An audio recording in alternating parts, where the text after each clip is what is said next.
Dans cette dernière partie, je vais orienter mon exposé sur ce qui a trait à Orbiter 2016, ses façons de faire, en ce qui concerne les objets 3D qui l'animent, pour permettre de créer un pont entre Blender 2.82 et Orbiter 2016. Un outil, un add-on, est indispensable. Vous trouverez le lien dans cette page. Pour ce faire, cliquez sur le bouton Clone ou Download, puis choisissez Download Zip.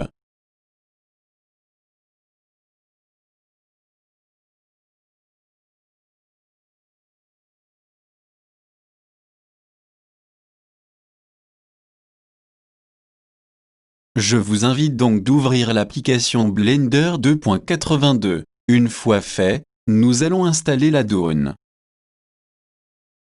Pour cela, allez dans Edit et Préférences. Dans les préférences de Blender, cliquez sur l'onglet Add-on à gauche, puis cliquez en haut sur Install. Ensuite, cherchez le dossier qui contient le fichier zip que vous venez de télécharger. Cliquez sur le bouton bleu en bas à droite intitulé Install Add-on.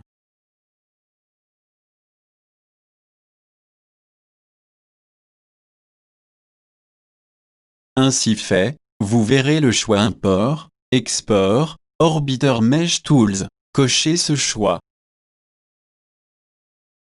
À droite, de nouvelles options s'offrent à nous. C'est ce qui concerne Orbiter. Dans les matériaux, une section est intitulée Orbiter Material Panel. C'est exclusivement à cet endroit que l'on doit spécifier les paramètres des matériaux pour Orbiter. On a le droit à seulement un matériel par objet.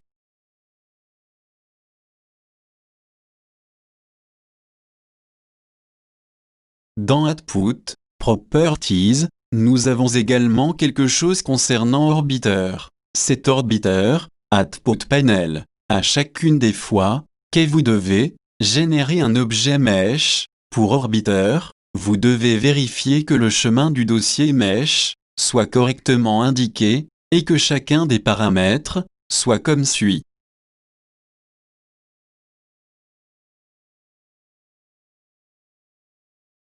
Décochez le choix en dessous du chemin que vous venez de spécifier. Vous serez donc prêt pour exporter des mèches pour Orbiter.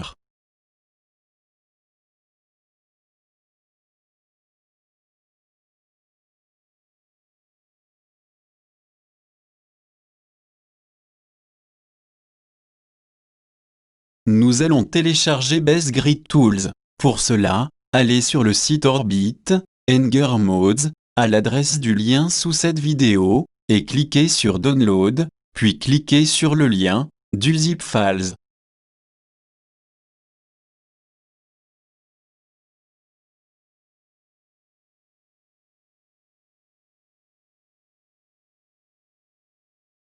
Une fois que vous ayez dézippé le fichier de Base Grid Tools, allez dans le dossier résultant, puis copiez le dossier doc, et également celui concernant les mèches.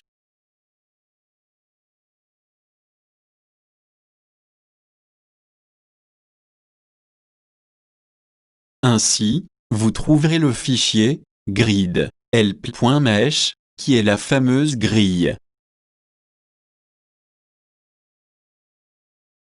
Dans la documentation, vous aurez la définition de la grille. Elle est ponctuée de différentes zones carrées, par échelle graduée, de 25, 100 et 500 mètres.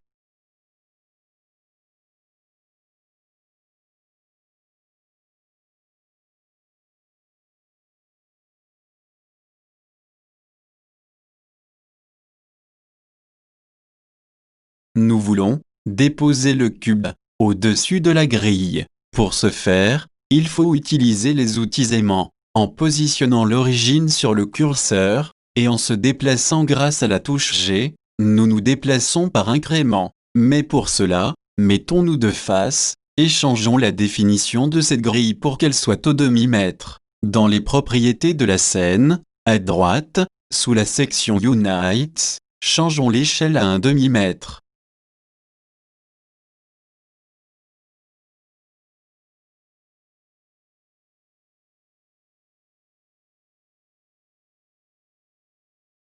Afin de déplacer notre objet avec précision, allons spécifier en haut, sous l'item Snap, Increment, Absolute Gris, Snap, puis Move.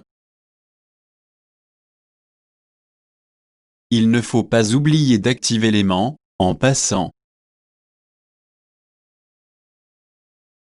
Ainsi, tout déplacement se fera d'une manière précise. Notre objet sera sur la grille, comme sur une table ou un sol lunaire.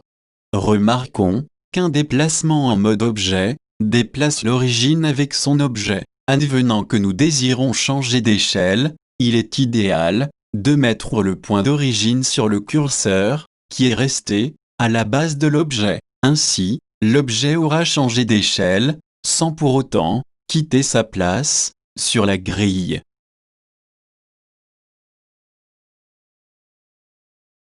Nous allons créer un cube de 25 mètres, afin qu'il soit visible sur notre base lunaire.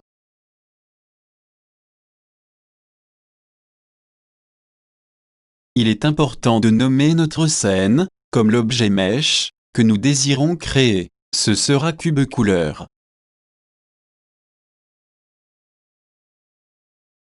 Maintenant, ajoutons un peu de couleur à ce cube. Allez dans Materials Panels, assurez-vous d'avoir qu'un matériau, et dans le bas, spécifiez sous Orbiter Materials Panels, la couleur, sous Diffuse Color, elle sera rouge.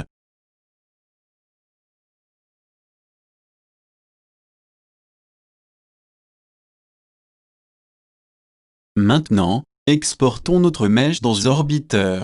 N'oubliez pas de vérifier que le chemin du dossier mèche soit bien inscrit et que la case du dessous soit décochée. Cliquez sur Build Mesh.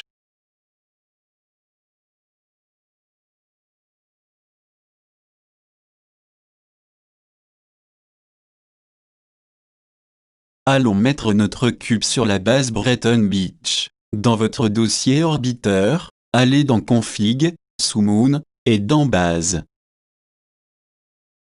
À noter, il serait important de créer une copie de votre fichier config. Ouvrons le fichier bretonbeach.config. Mettons en place notre grille et notre cube. Notre grille sera spécifiée avec une échelle de 1, sa position sera à 0. Les autres paramètres, vous pouvez les spécifier, comme je le fais.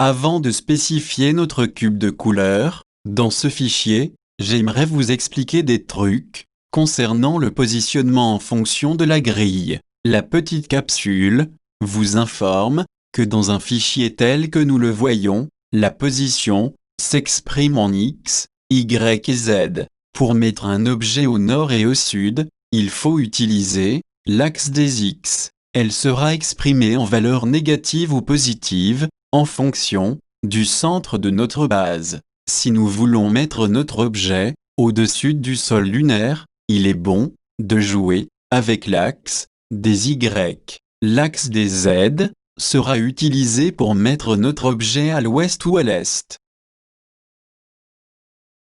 Notre cube de couleur sera à 100 mètres vers le sud et 100 mètres vers l'est du point central de notre base.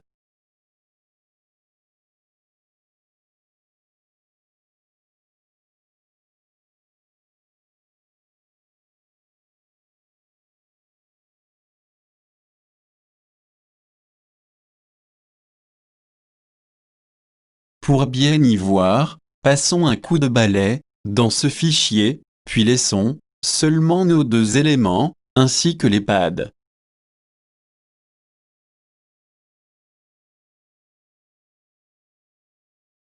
Faites une sauvegarde de votre fichier.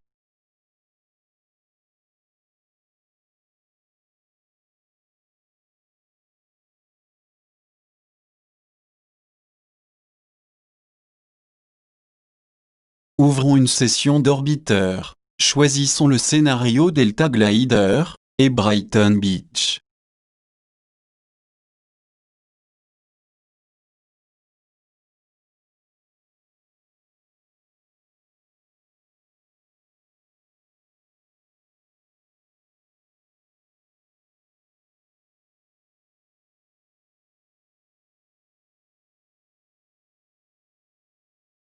Le point central de la grille est représenté par un cylindre rouge en son centre. Ainsi, c'est plus facile de positionner les objets.